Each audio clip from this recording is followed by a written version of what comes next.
Termina la semana y es hora de analizar los alcances jurídicos de la discusión en la Convención Constituyente con un panel especializado compuesto por los abogados Marisol Peña y Gabriel Osorio. Aquí comienza Derecho a la Convención. Muy bienvenidos a Derecho a la Convención, el programa donde hablamos precisamente de las materias que se están tocando en la Convención Constitucional con una mirada jurídica de dos abogados excepcionales. En primer lugar voy a saludar a Marisol Peña. Ella es abogada, académica de la Universidad del Desarrollo y expresidenta del Tribunal Constitucional. Marisol, ¿cómo estás? Muy bienvenida. Muchas gracias, Eduardo. Buenas tardes para ti y también para Gabriel. Y bueno, como nos anticipa Marisol, también está Gabriel Osorio, abogado, miembro de la Mesa Técnica Constitucional y académico de las Universidades Central y Andrés Bello. Gabriel, bienvenido. Buenas tardes, Eduardo, Marisol y a todos los oyentes de Pauta. Este programa se transmite todos los viernes a las 5 de la tarde por la señal 2 en pauta.cl, todos los domingos en nuestras frecuencias radiales a las 10 de la mañana, en Pauta TV, en el canal de YouTube que tenemos allí, y también vía podcast en Spotify, en Amazon Music y en Apple Music.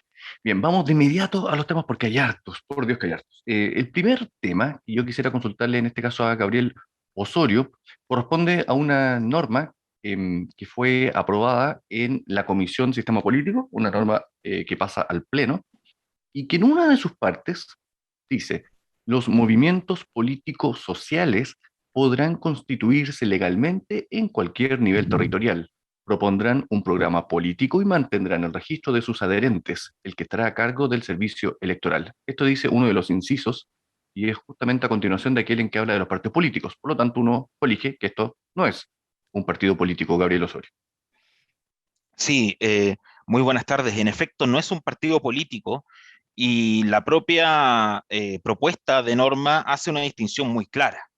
En primer lugar, la norma señala que podrán existir partidos políticos nacionales y regionales, que las reglas de su constitución la establecerá la ley y que su registro de afiliados y adherentes lo administrará el servicio electoral. Pero aquí hay una diferencia fundamental, porque respecto a los movimientos políticos sociales, estos pueden constituirse a cualquier nivel territorial. Y el efecto de constituirse a cualquier nivel territorial quiere decir que el legislador podrá establecer que los movimientos políticos sociales podrán constituirse sea a nivel comunal, para las elecciones municipales, distrital, para las elecciones de diputados y diputadas del Congreso Plurinacional, circunscripciones provinciales para las elecciones de las asambleas regionales y si es que hay una cámara territorial a nivel regional. De este modo, Eduardo, la problemática de esta norma dice relación con que se establecen todos los incentivos para atomizar, y esto elevado a varios enteros, el sistema de partidos políticos en Chile. ¿Por qué? Porque hoy para constituir un partido político, Eduardo, requieres al menos una reunión de un número de firmas que determina la ley en 3 regiones contiguas u 8 discontinuas. Y con ese requisito, hoy tenemos al menos a 10, 12 partidos políticos representados en el Congreso Nacional, sin la existencia de normas que ayuden a la disciplina parlamentaria. Por el contrario, la indisciplina dentro de cada uno de los partidos aparece muchas veces en ello y dificulta la adopción de acuerdos. Pero con esta norma vamos a permitir que, por ejemplo, movimientos sociales se organicen a través de distritos electorales y puedan presentar sus candidaturas, ¿no es cierto?, al Congreso. El efecto consiste en que en vez de achicar el sistema político chileno, lo que vamos a hacer es fragmentarlo a niveles probablemente nunca antes vistos en nuestra historia. De tal manera que la negociación política ya no va a ser entre organizaciones políticas que tengan un programa común para todo el país o que abarquen varios temas, sino que por el contrario pudiese ser llevada finalmente a través de caudillos electorales en distritos o en circunscripciones, ¿no es cierto?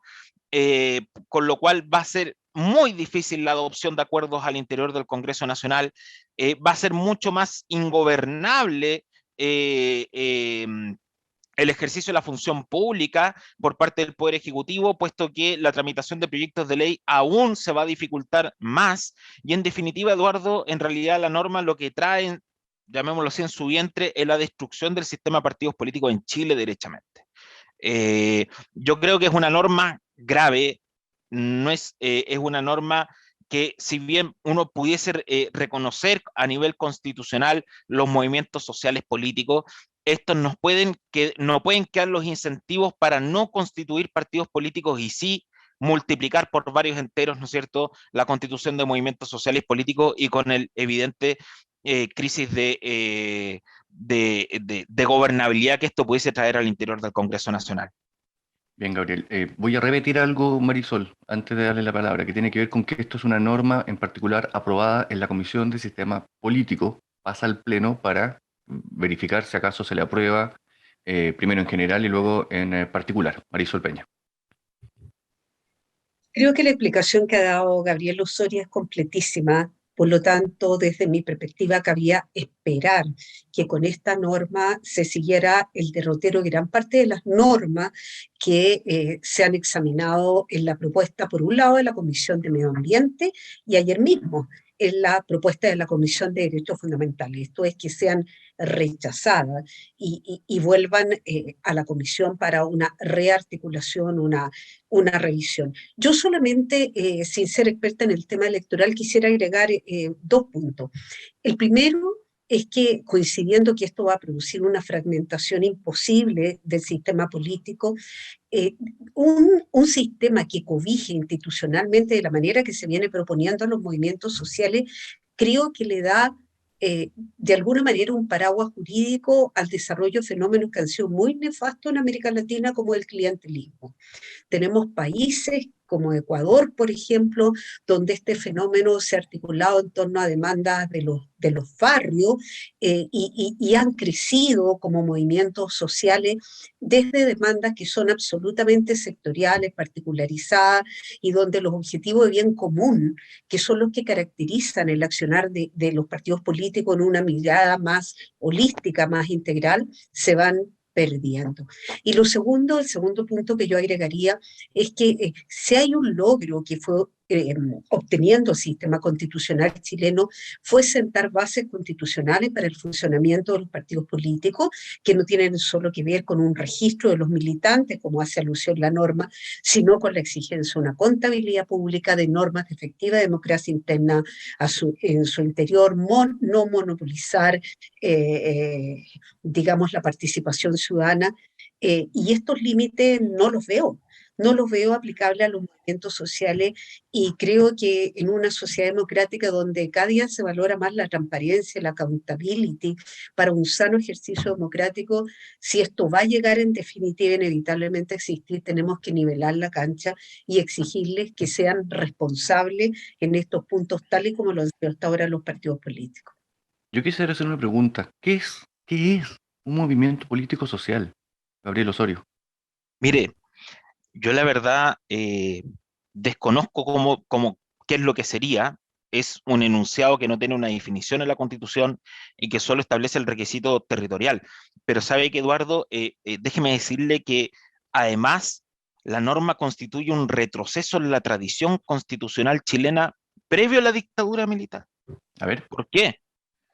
Porque la Constitución chilena, a partir de 1925, comenzó a reconocer a los partidos políticos primero como generadores de opinión, pero sobre todo, a partir de la reforma constitucional del Estatuto de Garantías Democráticas, se fijó un régimen de partidos políticos como personas jurídicas de derecho público, se le fijó un objeto, un fin, contribuir al desarrollo democrático del país, se reconoció el pluralismo jurídico, se les otorgó en esa época el derecho a poder manejar medios de comunicación y además de poder acceder en proporción hacia el número de votos a los medios de comunicación estatales para poder comunicar sus ideas.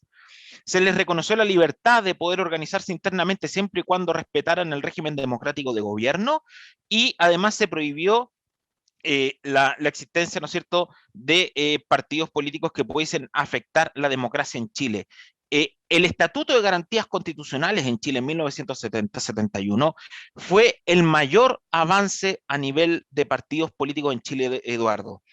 Que si bien en la Constitución de 1980, en mi opinión, los partidos políticos fueron regulados a través de la sospecha, ya esto es, ya no se les reconoce la actividad, sino dicen las actividades que les son propias sin definir la propia constituyente del 80, pero a nivel legislativo, Eduardo, a través de las diversas reformas a la ley de partidos políticos, que la más importante de todas, la ley 20.915, que democratizó los partidos políticos en Chile, hubo una suerte de vuelta a la mirada tradicional y democratizadora de los partidos políticos a propósito de la dictación del Estatuto de Garantías Democráticas de los 70. Nuevamente se les reconoció como personas jurídicas de derecho público, se les obligó a realizar elecciones, ¿no es cierto?, de carácter democrático. Y lo que más me extraña, Eduardo, por ejemplo, que la convención, si quisiera mejorar la situación de los partidos políticos, por ejemplo, lo que yo haría sería entregarles directamente la administración de sus elecciones a un ente externo como el Servicio Electoral para que le dé garantías a todos quienes participan al interior de un partido político. O que la calificación de esta elección esté entregada a tribunales externos, como el Tribunal Calificador de Elecciones. Ya la contabilidad de los partidos políticos está extremadamente regulada en la Ley Orgánica Constitucional de Partidos Políticos, donde tienen un administrador electoral incluso que debe rendir cuenta al servicio electoral de los fondos públicos gastados. Entonces, lo que pasa, Eduardo, es que esta norma, yo no sé en qué estaban pensando, pero constituye un retroceso, no solamente respecto a la Constitución de 1980 o de las reformas posteriores a la ley de partidos políticos, constituye un retroceso histórico al avance republicano chileno en los últimos 100 años respecto a los partidos políticos. Perdón, Eduardo, que sea tan duro lo que estoy diciendo, pero me parece que es de una gravedad enorme la norma aprobada por la Comisión de Sistemas Políticos. Eduardo, ¿puedo apuntar algo? Los auditores probablemente que hagan buscar una definición de lo que son los movimientos sociales que ahora se pretenden reconocer al nivel de los partidos políticos. Bueno, yo personalmente lo más cercano que conozco y lo recomiendo, porque creo que ilustra bastante, es el libro Pensar el malestar de Carlos Peña, donde hace un recorrido histórico del camino que se inició con el estallido social, y ahí él caracteriza los movimientos sociales como expresiones del excesivo, del tremendo pluralismo que se está viviendo en nuestras sociedades, pero al mismo tiempo agrega un segundo elemento, que los movimientos sociales suelen estar muy ligados a reivindicaciones de carácter histórico. A diferencia, yo aquí apuntaría algo de la institución de los partidos políticos en democracia, que pueden haber nacido algunos de ellos, los partidos ecologistas verdes en Europa, a propósito de ciertos intereses puntuales, pero la idea del partido político es que manifiesta una mirada, una idea de conducción de la sociedad, una idea de bien común que representa o aspira a representar al interés general, no a un interés particular, segmentado, y eso no hace sino, volvamos al comienzo de la intervención de Gabriel, favorecer una fragmentación del espectro político chileno que va a ser efectivamente ingobernable. Yo coincido 100%. Marisol Peña, me quedo con usted, porque ahora nos vamos a otra comisión, ¿ok? A la Comisión de Sistema de Justicia. En esa comisión fue aprobado en general, fueron aprobadas en general 3 normas que crean una denominada Corte Constitucional. Alguna de ellas incluso le ponen otro apellido. Y otra además en la que hace recaer en la Corte Suprema las funciones para dirimir cuestiones constitucionales. En todos esos escenarios desaparece el Tribunal Constitucional como lo conocemos hoy día. Este tema lo hemos tratado en otras oportunidades en este espacio, pero es primera vez que ya finalmente tenemos una figura que será finalmente deliberada y votada en el Pleno de la Convención. ¿Cuál es su aproximación a esta materia, Marisol? Primero decirle a los auditores de Pauta que en realidad son cuatro las propuestas que están sobre la mesa en la Comisión de Sistema de Justicia, que tienen que ver con la existencia, digámoslo por ahora genéricamente, de una jurisdicción constitucional o de un órgano que se dedique a velar porque el principio de supremacía de la Constitución se haga realidad.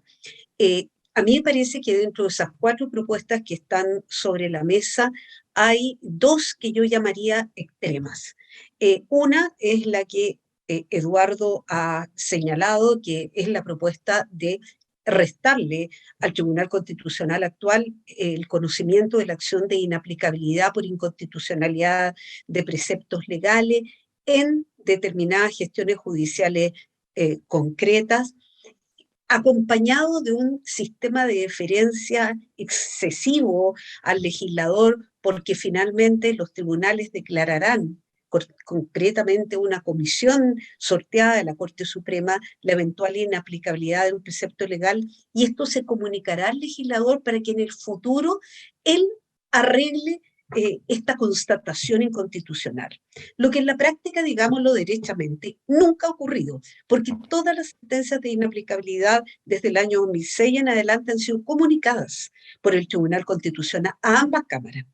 Y nunca, nunca hasta el momento hemos visto que las cámaras hayan asumido el error constatado por el Tribunal Constitucional y hayan reparado para impedir que esto llegara a una inconstitucionalidad de carácter general o siguieran proliferándose las inaplicables. Esa es una propuesta extrema.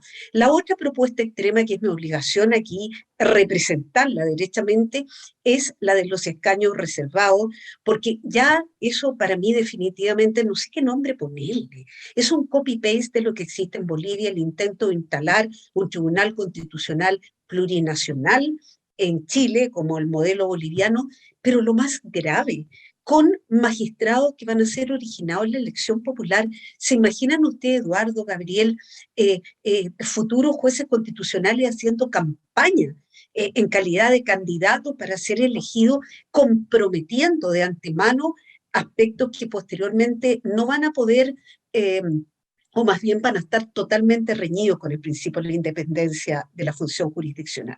Por lo tanto, yo situaría al medio de estos dos extremos la propuesta más racional, que es la idea de reemplazar, no eliminarlo. Yo aquí quiero señalar honestamente cómo lo entiendo: reemplazar la idea del actual Tribunal Constitucional por una Corte Constitucional donde incluso se prevea la integración de personas que vengan de la judicatura, es decir, que aporten ya una mirada jurisdiccional junto con expertos, y manteniendo el sistema, perdón que me haya entendido, de que tanto el Congreso Nacional como el presidente de la República, como órganos democráticos, le comuniquen legitimidad democrática designando ministros, pero en sistemas de concursos públicos, abiertos, transparentes, que impidan, desde luego, todo ribete de coteo político o simplemente de servilismo al servicio justamente de quien está ejerciendo el poder y quien los designó.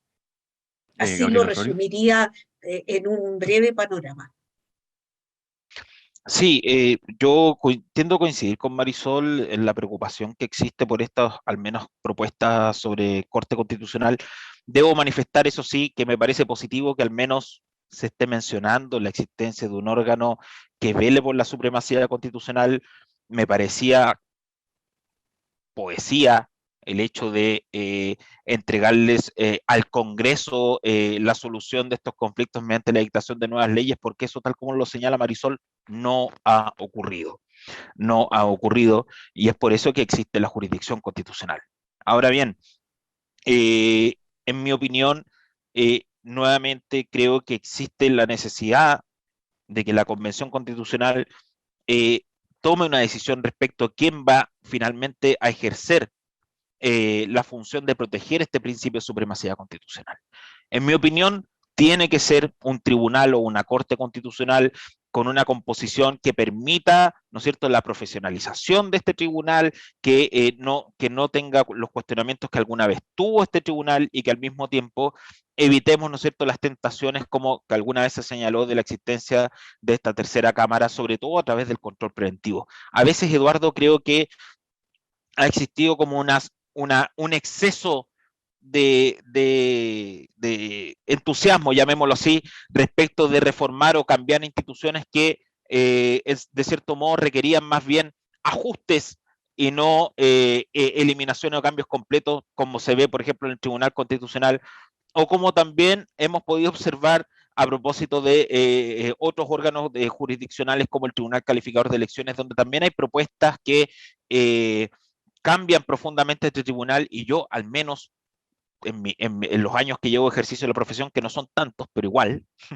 nunca había conocido algún reproche a esto, por ejemplo, el Tribunal Calificador de Elecciones. Entonces,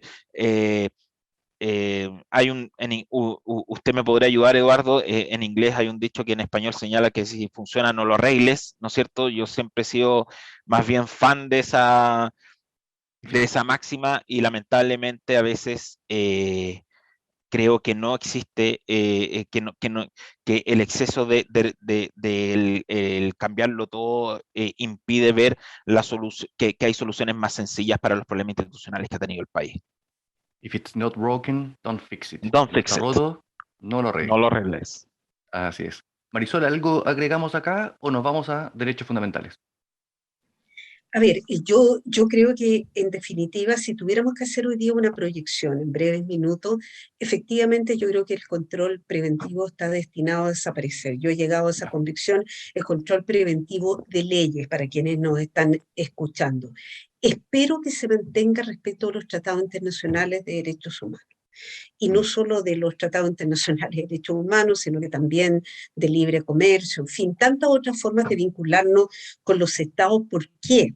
Porque si entra al ordenamiento jurídico un tratado internacional que hace cortocircuito con la Constitución y lo incumplimos por esa razón, una vez que ya ha sido ratificado, ha sido manifestada la adhesión, generamos responsabilidad internacional del Estado. Entonces, decir esto que ojalá si se va a eliminar el control preventivo, al menos se mantenga respecto a los tratados internacionales y nada, simplemente insistir en que en las otras atribuciones del Tribunal Constitucional la inaplicabilidad ha funcionado bien en el Tribunal Constitucional. Uno puede no estar de acuerdo con la mirada jurídica respecto de ciertos fallos, pero la verdad es que la confianza que la ciudadanía ha depositado crecientemente en este instituto jurídico que se habló como una alternativa de defensa de los derechos paralelo al recurso de protección, y aplico el mismo dicho, no lo voy a repetir en inglés, si funciona bien,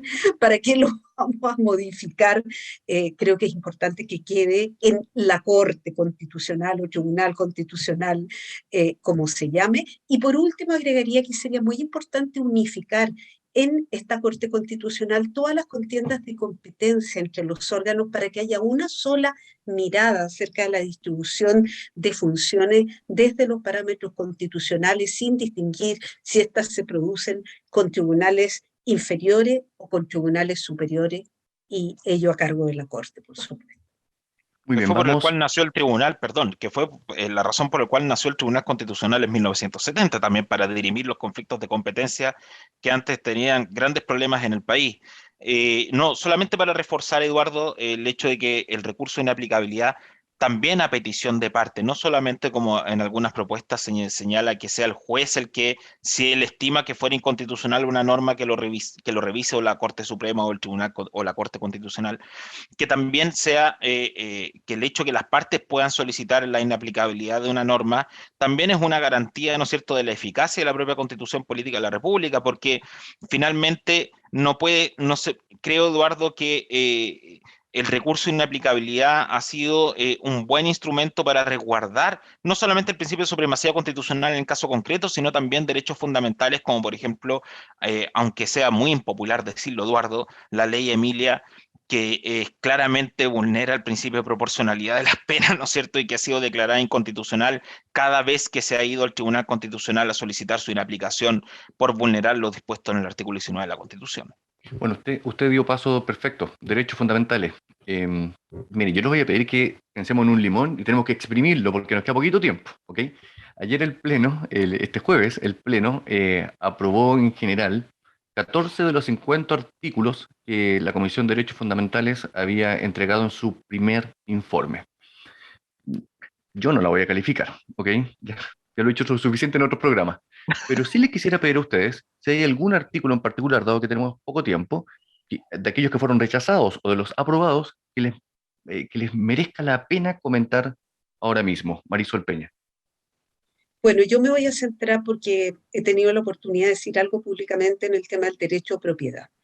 Pero quiero decir previamente que a mí me preocupa mucho que esos artículos que han vuelto ¿Por qué han vuelto a la comisión? Porque si alguno de ustedes siguió, señora, señor, que nos está escuchando en este minuto el debate de ayer, en parte al menos en la Convención Constitucional, se habrá podido dar cuenta que muchos rechazaron por problemas de forma, porque creían que podía tener una mejor redacción, sí por asuntos cosméticos. Y eso a mí me preocupa. Aquí estamos hablando, y se dijo, del corazón de la Constitución, los derechos fundamentales, lo que a usted le permite desplegarse en los distintos ámbitos de la vida, la libertad de expresión, el derecho a la vida, en fin, el derecho a propiedad, la libertad de emprender. ¿Y por qué me quedo en derecho a propiedad en muy breves minutos? Porque lo que hace la garantía real del derecho a propiedad en una sociedad libre es que la persona no se vea expuesta a que en cualquier momento pueda ser privada de su propiedad sin que se le compense, aunque se invoque una razón de utilidad pública o de interés general, debidamente en su patrimonio el valor de lo perdido. La propiedad no es otra cosa que el fruto del esfuerzo de una persona.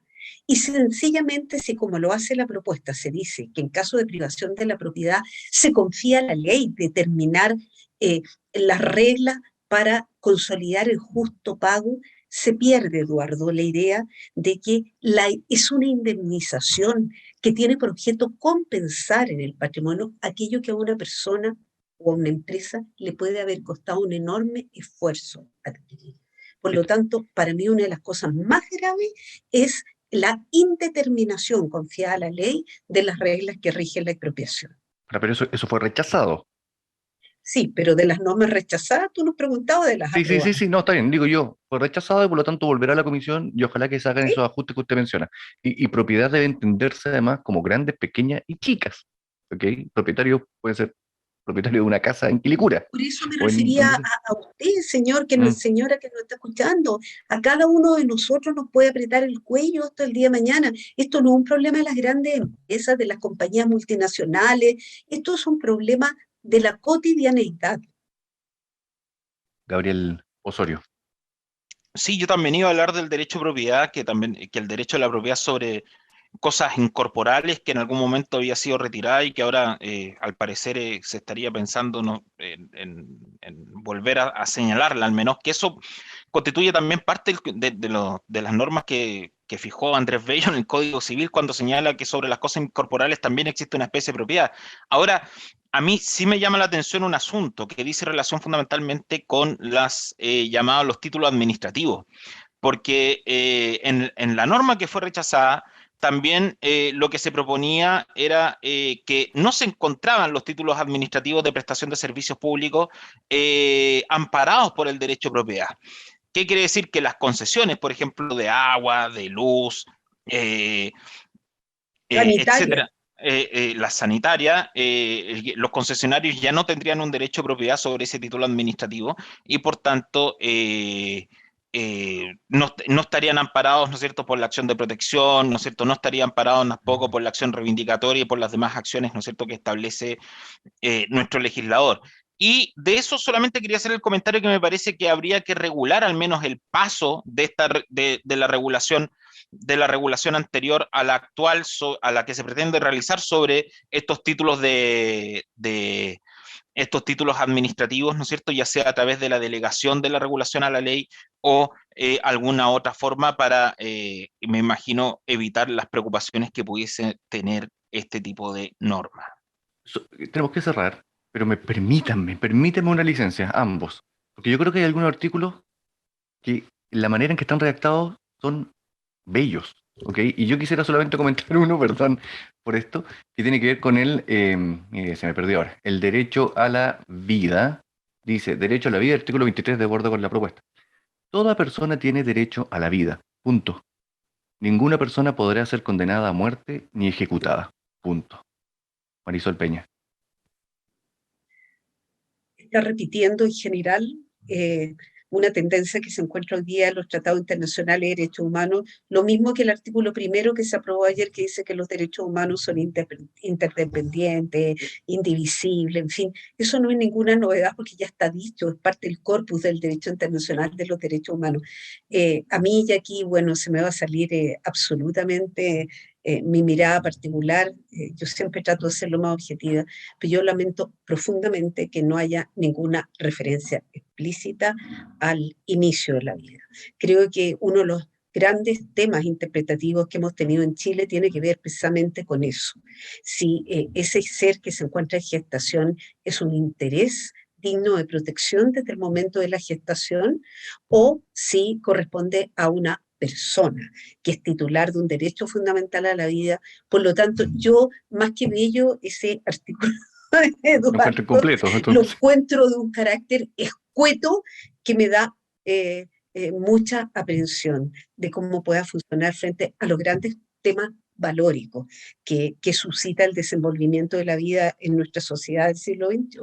No hay protección a la vida del que está por nacer, como dice hoy día la Constitución, Gabriel Osorio.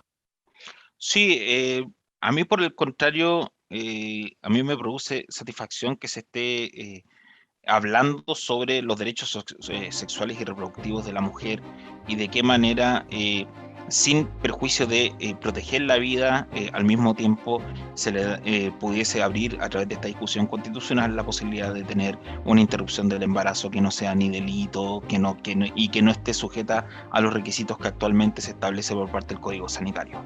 La próxima semana el Pleno votará estos articulados en particular y preocupémonos de hablar de esto, si les parece ok, con detalle para cuando nos toque el siguiente derecho a la convención. Le agradecemos a Marisol Peña, a Gabriel Osorio por haber participado hoy en este espacio. Muchísimas gracias, Marisol, Gabriel, y a usted. Lo vemos, bueno, la próxima semana en este mismo horario, por este mismo canal y en la misma radio. Que les vaya muy bien. Acabas de escuchar el mejor análisis de los alcances jurídicos de la discusión en la Convención Constituyente, con un panel de abogados especializados, compuesto por Marisol Peña y Gabriel Osorio. Esto fue Derecho a la Convención.